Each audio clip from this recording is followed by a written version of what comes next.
A za který se vychovává s nadměrným nákladem Polák vlevo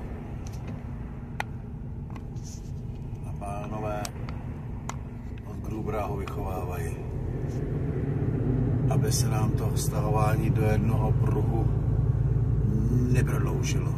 No, uvidíme, jak to dopadne. Zatím je to bez trumpety.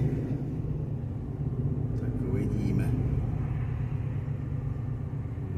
Uvidíme, jak to polský kolega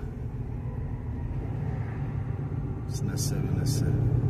Nevím, jestli to je tohle, co se děje, jestli to je správný, nebo to není správný, ale je to vyřizování účtu mezi Němcem a Polákem. Tak uvidíme, co z toho vznikne. Ale myslím, že ho furt nechce předjet.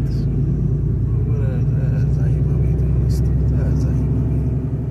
A počkáme. To tam kluci dotáhnou.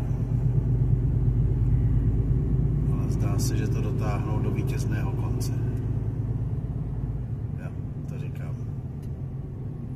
Takže ve finále ho pustím já. Takže skvělý. Ještě nějaký osobáky mi tady najedou a nevadí, tak pustíme. Němci jsou gentlemani na dálnici. Když předjíždějím, tak pouštějí. Takhle bych je nepustil já. Když je to na konci se to sjíždí. No, to je celé.